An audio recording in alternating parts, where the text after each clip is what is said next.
جو قرآن اس نے کنٹھستھ کیا ہے، جو قرآن اس نے یاد کیا ہے، جو قرآن اس نے اپنے سینے میں محفوظ کیا ہے، اس قرآن کو پوری زندگی اپنے سینے میں محفوظ رکھے گا، اس کی حفاظت کرتا رہے گا، یہ کمال ہے۔ 8 سال 10 سال مدرسے میں پڑھنے کے بعد، مولانا کی ڈگری لینے کے بعد اب آپ مولانا بن گئے، یہ کمال نہیں ہے۔ اس علم قرآن کو، علم حدیث کو جو آپ نے حاصل کیا ہے، اس کو حاصل کرنے کے بعد اب آپ اس علم قرآن کا جو آپ عالم بنے ہیں، اس کی کتنی حفاظت کر رہے ہیں، اس کو کتنا سنبھال کر اپنے پاس رکھ رہے ہیں، یہ کمال ہے۔ آپ اس کی حفاظت کر رہے ہیں یا ڈگری لینے کے بعد کلین سیف ہو کر پینٹ شرٹ اور ٹی شرٹ پہن کر آپ گھوم رہے ہیں، آپ نے اپنے علم کی کوئی قدر نہیں کی ہے، یہ اب دیکھنے کی چیز ہے۔ میرے بھائیوں، جس طرح حفظ کر لینا کمال نہیں، قرآن کو پوری زندگی جب تک آپ زندہ ہے اس کو اپنے سینے میں محفوظ رکھنا، اس کی حفاظت کرنا، یہ کمال ہے۔ جس طریقے سے عالم بن جانا کمال نہیں، اس علم کی حفاظت کرنا کمال ہے۔ اسی طریقے سے 30 روزے جو ہم نے رکھے ہیں وہ کمال نہیں ہے۔ ان 30 روزوں نے ہمارے اندر جو چیز پیدا کی ہے اور جو سال کے 12 مہینے ہمارے اوپر ظاہر ہونا چاہیے روزوں کے اثرات، وہ اس کی حفاظت اگر ہم کرتے ہیں تو یہ کمال ہے۔ ہم اپنے سماج کے افضل کریں۔ مثال تو اچھی ہے مولانا صاحب، سمجھ میں بھی آ رہی ہے بات، تو آپ صحیح کہہ رہے ہیں، لیکن اب آپ دیکھیے، ہم اور آپ سب دیکھ رہے ہیں روزے کا مقصد کیا تھا؟ یا ایھا الذین آمنوا کتب علیکم الصیام کما کتب علی الذین من قبلکم، اس سے ہمیں کوئی مطلب نہیں کیونکہ اب تو یہ گزر چکا ہے، لیکن اس کا مقصد کیا تھا؟ لعلکم تتقون، تاکہ تمہارے اندر تقوی پیدا ہو جائے، پرہیزگاری آ جائے۔ ہم یہ دیکھیں کہ 30 روزے جو ہم نے رکھے ہیں، ان روزوں نے ہمارے اندر کتنا تقوی پیدا کیا ہے، اور یہ تقوی صرف روزوں تک محدود تھا یا روزوں کے بعد بھی ہمارے اندر ہے؟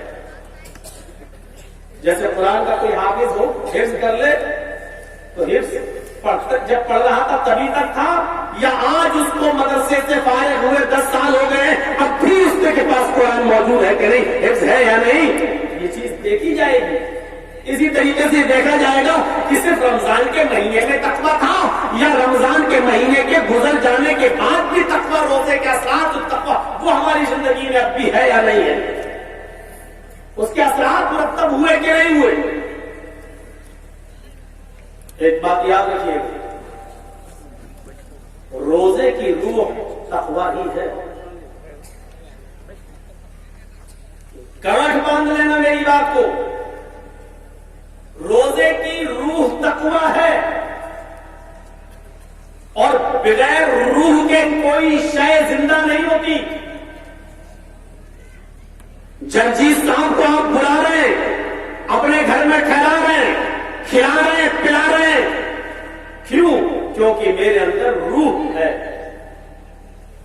اور جس دن میرے اندر سے روح نکل جائے گی تو آپ تو بہت دور رہے، میرے اپنے بچے، میرے اپنے بھائی، میرے اپنے رشتہ دار بھی روح نکل جانے کے بعد مولانا جرجیز کو 5 اور 6 گھنٹے سے زیادہ اپنے گھر میں نہیں رکھیں گے، بلکہ اٹھائیں گے اور قبرستان میں لے جا کر تنوں مٹ مٹی کے اندر ہم کو دفن کر دیں گے، اور مٹی دے کر چلے آئیں گے، دعا کر کے چلے آئیں گے۔ کیوں؟ کیونکہ ڈیڈ باڈی کی کوئی قدر نہیں ہوتی ہے، اور ڈیڈ باڈی کو اپنے پاس نہیں رکھا جاتا۔ روزہ ڈیڈ باڈی ہے، روزہ ڈیڈ باڈی ہے، اور اس روزے کو زندہ رکھتا ہے تقویٰ، یہ اس کی روح ہے۔ جس روزے کے اندر تقویٰ ہے تو روزہ زندہ ہے، تقویٰ نکال لو تو روزہ ڈیڈ باڈی ہے۔ اگر ہمارے روزے تقوی سے خالی ہیں، پرہیزگاری سے خالی ہیں، تو ڈیڈ باڈی ہے۔ ارے ڈیڈ باڈی تو آپ اپنی اولاد کی، آپ اپنی بیوی کی اور آپ اپنے باپ کی اپنے گھر میں نہیں رکھتے، تو اللہ اس ڈیڈ باڈی والے روزے کو اپنے پاس کیوں قبول کرے گا، اپنے پاس کیوں جگہ دے گا؟ اللہ کے پاس بھی ایک ڈسٹ بن ہے، ایک کوڑے دان ہے، ڈیڈ باڈی یعنی بلا روح کے، بغیر تقوی کے اگر روزے اس کے پاس گئے تو وہ بھی کوڑے دان میں ڈال دے گا، ڈسٹ بن میں ڈال دے گا، ان روزوں کی کوئی حیثیت نہیں۔ اب یہ دیکھیے ہمارے روزوں نے کتنا تقویٰ ہمارے اندر پیدا کیا۔ ڈیڈ باڈی کی قدر نہیں ہوتی، کوئی بھی آپ دیکھ لیجیے، ایک طرف پانی دیتے ہیں بڑھتا جاتا ہے، پانی دینا چھوڑ دیجیے سوکھ جاتا ہے، اور جب سوکھ جاتا ہے تو اس کی کوئی حیثیت نہیں، اسی کو لوگ کاٹ دیتے ہیں اور گھر میں جلانے کے کام آ جاتا ہے، کیونکہ بلا روح کسی بھی چیز کی کوئی حیثیت نہیں۔ لعلکم تتقون، یہ روزے تمہارے اوپر ہم نے اس لیے فرض کیے، تمہیں بھوکا مارنے کے لیے نہیں، تمہیں پیاسا رکھنے کے لیے نہیں، تمہیں پریشانی میں ڈالنے کے لیے نہیں۔ لعلکم تتقون، یہ روزے میں نے تمہارے اندر اس لیے فرض کیے تاکہ تمہارے اندر تقویٰ پیدا ہو جائے، پرہیزگاری آ جائے۔ ضروری تھا اس ٹاپک پہ آج بولنا۔ رمضان پہ تو آپ نے اپنے علاقے کے علماء سے سنا ہوگا، لیکن رمضان کے بعد روزوں کے اثرات ہماری زندگی پر کیا مرتب ہوئے، اس ٹاپک پہ بولنا بہت ضروری تھا۔ اب رہا تقویٰ، تو تقویٰ کہتے کسے؟ اللہ کون سا تقویٰ چاہتا ہے ہم سے، کس چیز کا مطالبہ کر رہا ہے ہم سے؟ تقویٰ کہتے کسے ہے؟ اس کی صحیح تشریح حضرت ابی بن کعب رضی اللہ تعالیٰ عنہ نے کی ہے، تفسیر ابن کثیر پڑھی۔ الف لام میم ذالک الکتاب لا ریب فیہ ھدی للمتقین، یہ کتاب جو تمہارے ہاتھ میں بلا شک و شبہ درست ہے، اس کے اندر شک کرنے کی کوئی گنجائش نہیں ہے۔ ھدی للمتقین، متقیوں کے لیے ہدایت ہے۔ قرآن کے بارے میں اللہ کہہ رہا ہے متقیوں کے لیے ہدایت ہے، تقویٰ والوں کے لیے ہدایت ہے۔ حضرت عمر فاروق رضی اللہ تعالیٰ عنہ نے حضرت ابی بن کعب سے پوچھا، حضرت ابی بن کعب سے پوچھا، آئے ابی قرآن میں جو آیا ہے ھدی للمتقین، متقیوں کے لیے ہدایت ہے، یہ تقویٰ کسے کہتے ہیں؟ متقی کون ہے؟ کس سے بچنا چاہیے؟ تقویٰ کیا ہے؟ متقی کون ہے؟ تو ابی بن کعب نے کہا، امیر المومنین، آئے عمر تقویٰ نہیں جانتے ہو؟ تقویٰ اختیار کرنے والے متقی کی تعریف، اس کی پریبھاشا، اس کا انٹروڈکشن تمہیں نہیں معلوم؟ فرمایا نہیں، بتاؤ تقویٰ کسے کہتے ہیں؟ تو حضرت ابی بن کعب نے کہا، کبھی جنگل میں گئے ہو، کبھی صحرا میں سفر کیا ہے؟ کہا ہاں۔ کہا جھاڑیاں ہوں اور ان جھاڑیوں میں کانٹے ہوں، زمین پر بھی کانٹے ہوں اور گزرنا ضروری ہو، اور پیروں میں چپل بھی نہ ہو، جوتا بھی نہ ہو، اور جانا ضروری ہے، تو بتائیے آپ کیا کرو گے؟ بولو کیا کرو گے؟ حضرت عمر فاروق نے فرمایا، اگر گزرنا ضروری ہے تو گزروں گا، اور اگر کانٹے بہت زیادہ ہوں گے تو ہم کانٹوں سے بچ بچ کے چلیں گے، اپنا پیر ایسی جگہ رکھیں گے جہاں کانٹے نہ ہوں، اور دامن کو، اپنی قمیض کو، اپنی چادر کو خاردار جھاڑیوں سے بچاتے ہوئے جائیں گے کہ کوئی کانٹا میرے کپڑے میں الجھ نہ جائے۔ ہم جھاڑیوں کو چیرتے ہوئے، پیر کو بچاتے ہوئے کانٹوں سے آرام سے گزریں گے، تھوڑی دیر لگے گی لیکن کوشش کریں گے کانٹے دار راستے سے اپنے آپ کو بچا بچا کر گزر جاؤں. فرمایا بہت زیادہ بچنے کے باوجود بھی 2-4 کانٹے تو لگ ہی جائیں گے، کیونکہ کانٹے ہی کانٹے بچھے ہوئے ہیں، جھاڑیاں کانٹوں دار ہے. کتنا بھی بچو گے لیکن جب ہر جگہ کانٹے ہی ہیں تو بہت بچنے کے بعد بھی 2-4 کانٹے لگ جائیں گے، پیر میں چبھ جائیں گے، بلڈ آ جائے گا، خون نکل آئے گا، زخم ہو جائے گا.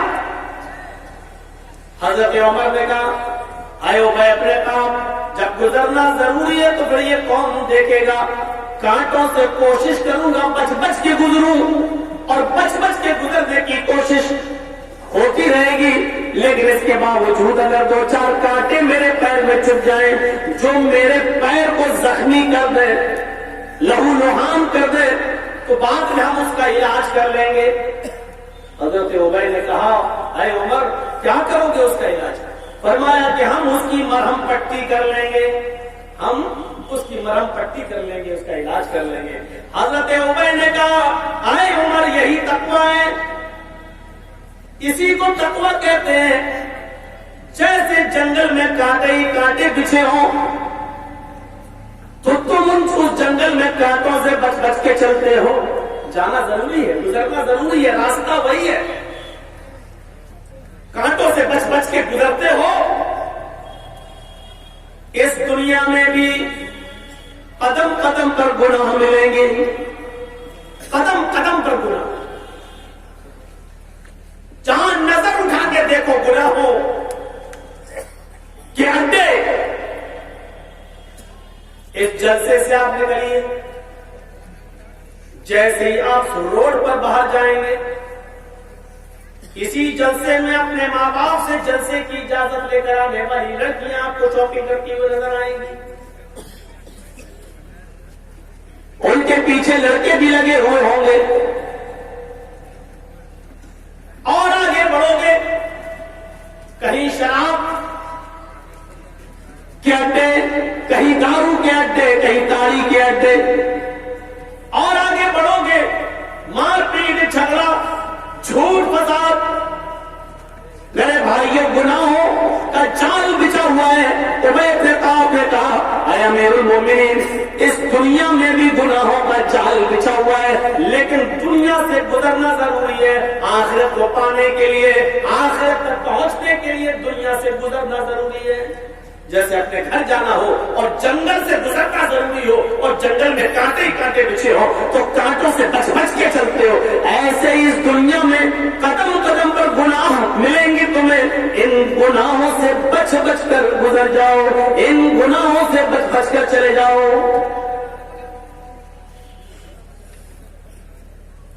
کہا 2-4 گناہ پھر بھی ہو جائیں گے، جیسے 2-4 کانٹے چبھ جائیں گے بچنے کے باوجود.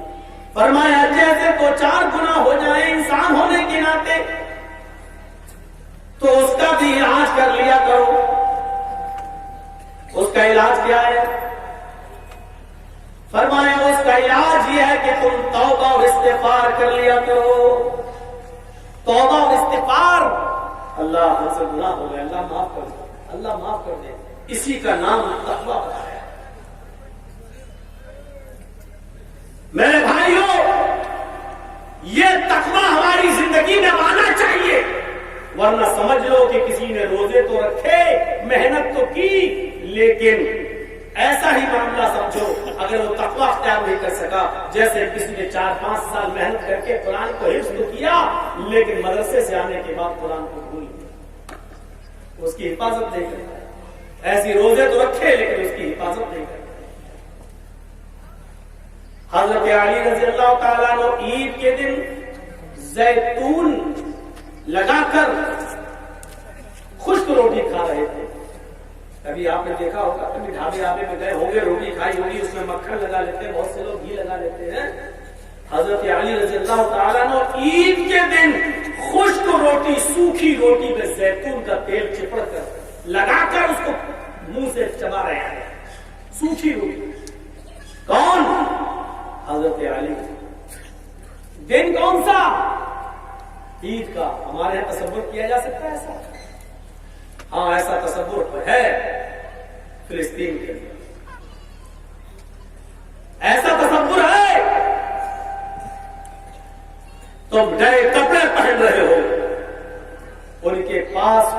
معلوم کپڑوں کو دھونے کے لیے بھی پانی نہیں. تم پانی سے وضو بنا رہے ہو, وہ اپنے خون سے ہی وضو بنائے. فرق اتنا ہے, یہاں عید کے دن حضرت علی کے ہاتھ میں سوکھی روٹی, زیتون کا تیل لگا ہوا اور چبا رہے ہیں, اور ہمارے یہاں عید کا دن ہماری بیٹیوں نے عید کے دن کا کپڑا الگ سے لایا ہوگا, عید کے دوسرے دن کا الگ, عید کے تیسرے دن کا الگ, عید کے چوتھے دن کا الگ. فرق اتنا. اور جس شخص نے حضرت علی کے ہاتھ میں سوکھی روٹی دیکھی اور اس سوکھی روٹی میں زیتون کا لگا ہوا تیل دیکھا اور چباتے ہوئے دیکھا تو کہا یا ہاذا, یہ کیا ہے؟ امیر المومنین اے علی, آپ عید کے دن خشک روٹی کھا رہے ہیں, آج عید کا دن ہے اور روٹی خشک, سوکھی روٹی. حضرت علی رضی اللہ تعالیٰ عنہ جواب دیتے ہیں سوکھی روٹی, زیتون لگی ہوئی سوکھی روٹی, خشک روٹی کا عید کے دن سے کیا تعلق ہے؟ عید کے دن سے اس کا کیا تعلق ہے؟ فرمایا امیر المومنین آج عید کا دن ہے, آج تو کم سے کم اچھا کھانا بنا لیتے. امیر المومنین آپ اچھا کھانا بنا لیتے اور عید کے دن خشک روٹی. تو حضرت علی نے جو جواب دیا اس جواب پر غور کیجئے. یا ھذا لیس العید لمن لبس الجدید واکل السرید. آئے میرے بھائی, عید کے دن کا خشک روٹی سے سوکھی روٹی سے کیا تعلق؟ لیس العید لمن لبس الجدید, عید اس کی نہیں ہے جو نئے کپڑے پہن لے. حضرت علی کا جواب دیکھیے, عید اس کی نہیں ہے جو نیا کپڑا پہن لے. وَأَكَلَ السَّرِيدَ, عید اس کی بھی نہیں ہے جو عمدہ کھانا کھا لے. گئے ہوں گے آپ عید کے دن, نماز ہوئی, اس کے بعد یار اور دوستوں کے ہاں چکر لگے ہوں گے. جائز اور ناجائز کی بات ابھی میں نہیں کر رہا ہوں میرے بھائیوں, ہوتا ہے آپ ہمارے گھر آئیے, آپ ہمارے گھر آئیے, وہ ہمارے گھر آئے تو ہم تمہارے گھر جائیں, اور چلتا ہے آئیے سیوئی کھا لیجئے, آئیے مٹھائی کھا لیجئے, آئیے پانی پی لیجئے. لیکن حضرت علی نے کیا کہا؟ لیس العید لمن لبس الجدید, عید اس کی نہیں ہے جو نیا کپڑا پہن لے. واکل السرید, عید اس کی بھی نہیں ہے جو عمدہ کھانا کھا لے. ولکن العید لمن قبل بالامس صيامه وقبل منه قيامه وغفر له ذنبه وشكر له سعيه. عید تو اس کی ہے جس نے کل روزے رکھے اور اس کے روزے قبول کر لیے گئے. عید تو اس کی ہے جس نے پانچوں شب قدر جاگی اور قرآن کی تلاوت سنی اور پورے مہینے قرآن کا سنا اور قیام کیا, تراویح پڑھی, اور جس کی تراویح قبول کر لی گئی, جس کا قیام قبول کر لیا گیا. ولكن العید لمن قبل له بالامس صيامه, عید اس کی ہے جس نے کل روزے رکھے اور اس کے روزے قبول کر لیے گئے. عید اس کی ہے جس نے کل قیام کیا, رات رات بھر عبادتیں کی اور رات رات بھر جاگا, اور جس کی راتیں قبول کر لی گئی. وغفر له ذنبه, اور عید تو اس کی ہے جس نے اپنے گناہوں سے توبہ کی اور اس کی توبہ قبول کر لی گئی, اس کو بخش دیا گیا. وشکر له سعيه, عید تو اس کی ہے جس نے جتنی محنت کی اور اس کی محنت کو سراہا گیا ہو, اس کی محنت کارگر ہوئی ہو, اس کی محنت کو اللہ رب العالمین نے سراہا ہو, قبول کر لیا گیا ہو. عید اس کی ہے. فَالْيَوْمَ لَنَا عِيدٌ وَغَدًا لَنَا عِيدٌ وَكُلَّ يَوْمٍ لَا نَعْصِي اللَّهَ فِيهِ فَهَذَا هُوَ عِيدٌ. بس ہمارے لیے کل کا دن بھی عید تھا. وَالْيَوْمَ لَنَا عِيدٌ, آج کا دن بھی عید ہے, ہمارے لیے آج کا دن بھی عید ہے. وَغَدًا لَنَا عِيدٌ, ہمارے لیے کل کا دن بھی عید ہے. وَكُلُّ يَوْمٍ لَا نَعْصِي اللَّهَ فِيهِ, اور ہر وہ دن آنے والا, ہر آنے دن ہے جس دن لا نعصی اللہ فی، جس دن اللہ رب العالمین کی نافرمانی اور گناہ کا ہم کوئی کام نہ کرے فہو عید، بس ہمارے لیے ہر وہ دن عید ہے۔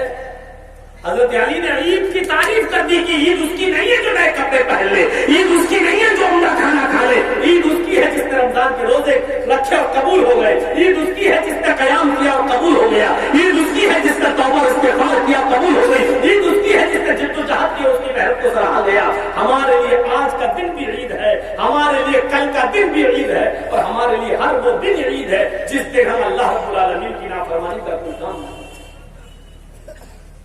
وہ دن عید ہے۔ ہم اپنے سماج معاشرے پہ غور کریں، کیا ہمارے لیے آج کا دن عید ہے؟ کیا ہم کہہ سکتے ہیں کہ آج ہماری عید ہے؟ کیا کوئی مسلمان مولانا جرجیز کو بھی جوڑ لیا جائے، کیا کھڑے ہو کر کہہ سکتا ہے کہ آج ہم سے اللہ تعالیٰ کی نافرمانی کا کوئی کام نہیں ہوا ہے؟ میرے بھائیوں، عید کی تاریخ کو سمجھنے کی کوشش کرو،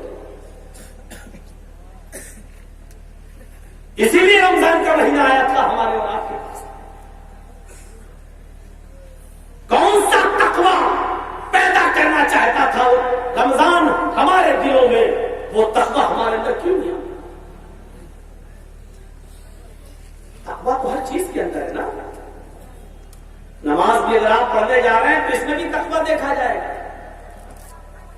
جرجیز صاحب اذان ہوئی مسجد میں جا رہے ہیں، لیکن دل میں یہ ہے ارے نماز نہیں پڑھیں گے تو لوگ محلے والے کہیں گے دیکھو مولوی ہو کے کمینہ نماز نہیں پڑھتا۔ نماز تو پڑھنے جا رہے ہیں مسجد میں، لیکن دل میں کیا ہے؟ لوگ یہ کہیں گے دیکھو مولوی ہو کے نماز نہیں پڑھتا۔ حاجی صاحب نماز پڑھنے جا رہے ہیں، اذان ہوئی حج کر کے آئے، لیکن دل میں یہ ہے کہ اگر نماز نہیں پڑھیں گے تو گاؤں والے کہیں گے دیکھو حاجی ہو کے نماز نہیں پڑھتا۔ کہاں چلا گیا؟ ختم ہو گیا تقویٰ، یہاں نکل گئی تقوی کی حیثیت۔ اب آپ جو نماز پڑھ رہے ہیں، اللہ کی قسم یہ نماز نہیں ہے۔ من صلی یرائی فقد اشرک، جس نے دکھانے کے لیے نماز پڑھی اس نے شرک کیا۔ اب آپ گاؤں والوں کو دکھانے کے لیے نماز پڑھ رہے ہیں کہ دیکھو حاجی ہو اس لیے نماز پڑھنے جا رہا، نہیں جائیں گے تم ہی لوگ جوتے مارو گے، کیسا مولوی ہے نماز نہیں پڑھتا، کیسا حافظ ہے نماز نہیں پڑھتا، کیسا حاجی ہے حج کر کے نماز نہیں پڑھتا۔ اور یہ ہمارے معاشرے اور سماج میں ایسا ہوتا ہے۔ ایک عام آدمی اگر نماز نہ پڑھے، چائے اذان ہو رہی ہے مسجد میں جماعت اور بغل میں چائے کی ہوٹل چائے پی رہا ہے، کوئی کچھ نہیں کہے گا اسے۔ لیکن اگر جرجیز صاحب چائے کی ہوٹل میں بیٹھ کے چائے پی رہے ہو اور مسجد بغل میں نماز ہو رہی ہے، مولانا صاحب چائے پی رہے ہیں کیوں صاحب؟ مولانا جرجیز کے لیے الگ اسلام ہے اور آپ کے لیے الگ اسلام ہے۔ کتاب و سنت میں تو یہ نہیں بتایا گیا کہ جرجیز صاحب چائے چھوڑ کر تمہیں پہلے نماز پڑھنا چاہیے تھی۔ ارے قرآن نے تو کہا اقیموا الصلاۃ، جرجیز پر بھی فرض ہے اور ایک عام مسلمان پر بھی فرض ہے۔ پھر آپ نے اسلام کو دو بھاگوں میں کیوں بانٹ دیا؟ کیوں کہہ دیا کہ جرجیز صاحب آپ نے نماز کیوں نہیں پڑھی اور اس سے آپ کچھ نہیں کہہ رہے ہیں؟ کیوں؟ بس نماز پڑھنا نہیں پڑھ رہا۔ اب زیادہ سے بحث ہوگی تو کیا کہیں ارے وہ کوئی مولوی تھوڑی ہے۔ اس کا مطلب یہ کہ آپ یہ مانتے ہیں کہ مولوی پر نماز فرض ہے، آپ یہ مانتے ہیں کہ حاجی پر نماز فرض ہے۔ ہمارے سماج نے بھی سوچنے اور سمجھنے کے لیے دوہرے ماپدنڈ اپنانا شروع کر دیے ہیں۔ ہم نے ان کا اسلام الگ، ان کا اسلام الگ سمجھ لیا ہے، اور یہیں سے سماج اور معاشرے کے اندر خرابیاں پیدا ہوئی ہیں۔ میرے پیارے بھائیوں، آپ اتنا کہہ سکتے ہو کہ مولوی جان بوجھ کر نماز چھوڑے گا تو اس کو زیادہ گناہ پڑے گا بنسبت ایک عام آدمی کے۔ کیوں؟ اس لیے کہ وہ جانتا ہے، اللہ کے عذاب کے بارے میں جانتا ہے، نماز کی اہمیت کے بارے میں جانتا ہے، وہ پڑھا لکھا ہے۔ لیکن ایسا نہیں ہے کہ جو آدمی پڑھا لکھا نہیں ہے اور عالم نہیں ہے تو آپ اس سے کچھ نہ کہیں۔ میرے بھائیوں، تبلیغ اس کو بھی کی جائے گی، نماز اس کے اوپر بھی فرض ہے۔ حضرت علی کے ان جملوں پر غور کرو میرے پیارے ساتھیوں، اور عید کا معنی اور مفہوم بھی بتا دیا، اور دیکھ ڈالیے جناب محمد رسول اللہ صلی اللہ علیہ وسلم کا معاملہ۔ بخاری کی حدیث اٹھائیے، اللہ کے نبی جناب محمد رسول اللہ صلی اللہ علیہ وسلم اپنے گھر میں اپنے حجرے میں ہیں اور اپنی بیوی ام سلمہ رضی اللہ تعالیٰ عنہا کی ران پر ان کی گود میں آپ کا سر ہے، یہ گود ہے، سر ہے، لیٹے ہوئے ہیں۔ اپنی لونڈی کو آواز دیتے ہیں، اپنی خادمہ کو آواز دیتے ہیں، خادمہ کو لونڈی آواز دی، اس نے سن لیا لیکن نہیں آئی۔ آپ نے دوسری آواز دی، اس نے سن لیا لیکن نہیں آئی۔ آپ نے تیسری آواز دی، اس نے سن لیا لیکن نہیں آئی۔ آپ نے ام سلمہ سے کہا جاؤ ذرا دیکھو تو کہاں چلی گئی۔ دروازہ کھولا، کیا دیکھتا ہے؟ ان کی بیوی نے وہ دروازے کے باہر ہی بیٹھی ہے اور بکری کے بچے کے ساتھ کھیل رہی ہے۔ ام سلمہ اس کے پاس گئی اور کہا کیا تمہیں اللہ کے نبی نے آواز دی، تم نے سنا نہیں؟ اس نے کہا سنا۔ لونڈی بھی اس زمانے میں کتنی سچی تھی، کہہ سکتی تھی کہ نہیں آواز نہیں آئی، نہیں گئی، وہ میری غلطی تھی، لیکن جھوٹ بولنا گوارا نہیں۔ سنا؟ ہاں سنا۔ کتنی آوازیں دی؟ لونڈی نے کہا تین۔ کہا تینوں آوازیں سنی؟ ہاں۔ پھر بھی نہیں آئی تم؟ سر نیچے کر دیا۔ جن کے پاس جب جواب دینے کو نہیں ہوتا تو سر نیچے کر دیا۔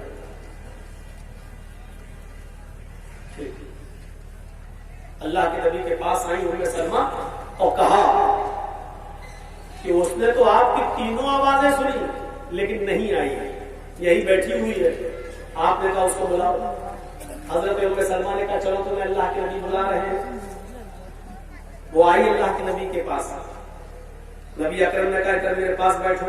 وہ نبی کے پاس بیٹھ گئی۔ آپ نے کہا میں نے تمہیں آواز دی، تم نے سنا؟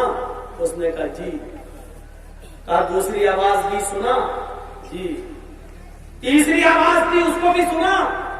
جی۔ تینوں سنی؟ کہا پھر کیوں نہیں آئی؟ سر نیچے کری۔ اس واقعے کو جہاں چاہو فٹ کر سکتے۔ ام سلمہ نبی کی بیوی نبی کو بتا رہی ہیں آپ نے تینوں آوازیں دی، اس نے سنی، لیکن اللہ کے رسول نے اپنی بیوی ام سلمہ کی بات کو بھی نظر انداز کر دیا۔ ٹھیک ہے تم نے بتا دیا، لیکن اس سے تو پوچھ لوں اس نے سنی کہ نہیں سنی، جبکہ بیوی جھوٹ نہیں بول رہی ہے۔ لیکن تحقیق ہر سنی سنائی بات کو ہم اور آپ کو کہہ دیتے ہیں نا، یہ سماج کے اندر بہت بڑی برائی ہے، اس کی تحقیق کر لیا۔ بیوی کی بات پر بھی آپ نے اعتبار نہیں کیا۔ لڑکی کو اس لونڈی کو بلایا، کہا میں نے جو تمہیں تینوں آوازیں دی تم نے سنی؟ کہا اب یقین ہو گیا، اب اعتبار کیا ام سلمہ کی بات کا، تم نے صحیح کہا۔ اب اس سے تحقیق کر لی اور اس نے قبول کر لیا کہ ہاں میں نے سنا۔ تب آپ نے اس کو کہا چلو سزا کے لیے تیار ہو جاؤ۔ اور اللہ کے نبی کے کان میں مسواک تھی، اس زمانے میں صحابہ مسواک کان میں لگا لیا کرتے تھے، ایسے چلتے تھے، اذان ہوئی جلدی سے مسواک نکالی یہ اور جلدی سے دھویا، پھر کان میں لگا لی، وضو بنایا اور چلے گئے۔ وہ کان میں مسواک رکھا کرتے تھے، کان میں۔ پاکٹ واکٹ شاید اس زمانے میں ایسی نہیں تھی جیسے ہم لوگوں کے پاس، کیونکہ پاکٹ کی ضرورت تو ہم لوگوں کو ہے، ان کو کیا ضرورت ہے؟